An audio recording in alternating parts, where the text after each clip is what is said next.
Hey everybody, you're with Josh again today. We're going to go ahead and do a review on Federal Hydra Shok hollow points.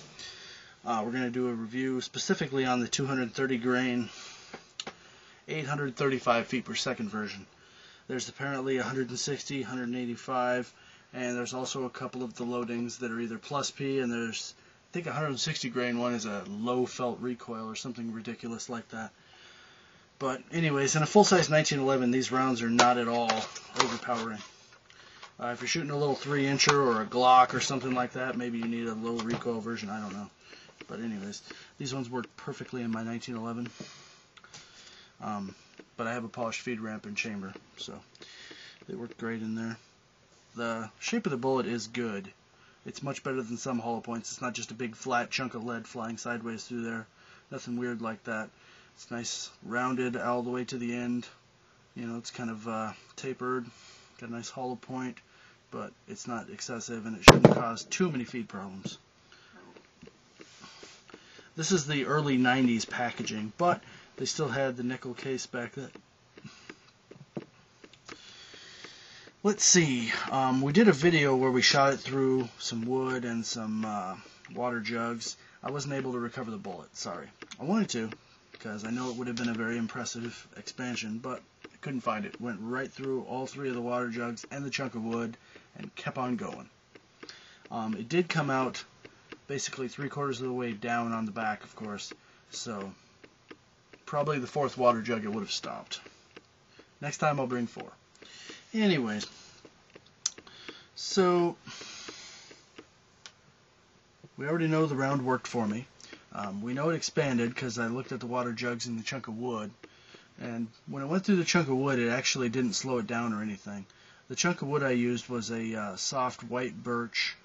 It was a little bit seasoned. It wasn't rotten, but it wasn't real hard either, and it wasn't frozen. So it's a little different than some of the other tests I've done. But the round went through it. It did expand.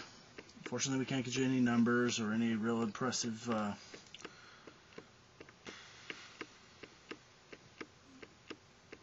demonstration of it, other than, you know, it blew through all the water jugs, and it looked pretty good. But we're here to review the cartridge. The cartridge is well made. It's not inexpensive by any means, but you can get fair prices on it. I don't even know if you can buy it in 50-round boxes anymore, to be honest.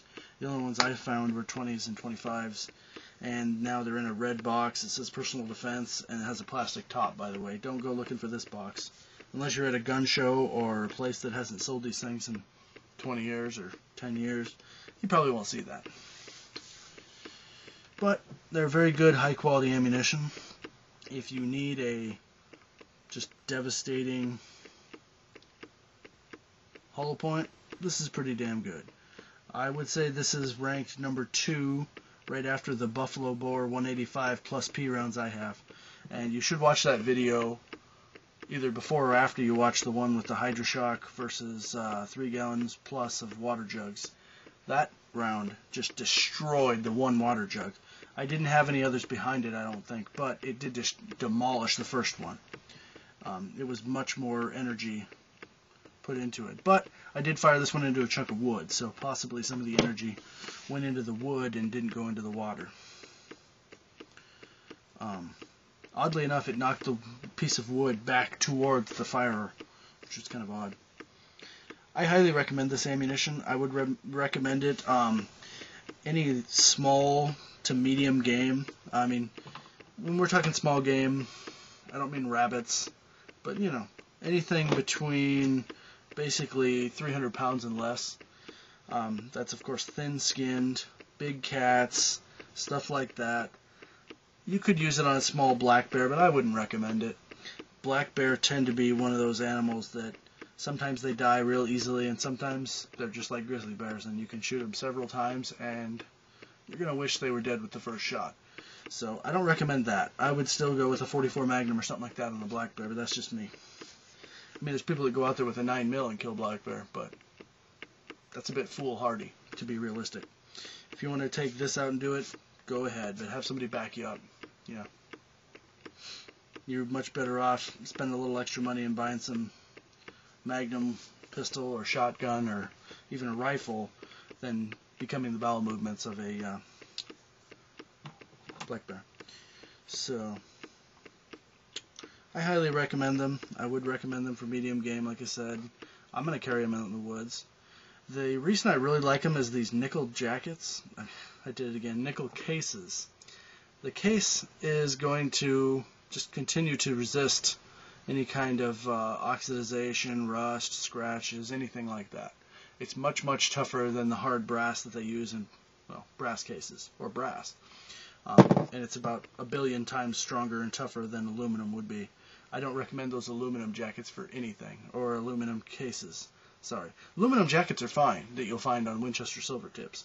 I mean the aluminum cases that you find on that garbage blazer ammo. I haven't had a chance to shoot those steel-cased, that Russian ammo, but steel cases are even harder yet, and I don't know. They have some weird plastic coating on them, which supposedly makes them not corrode, but we'll see. This is good ammo. 5 out of 5. It's a thumbs up. It's a little expensive, so, you know, save your money up. Don't go out and burn this stuff for target practice. But before you take this out in the woods with your gun, you need to make sure your gun likes this ammo. 1, it's got to be accurate. 2, it's got to be reliable.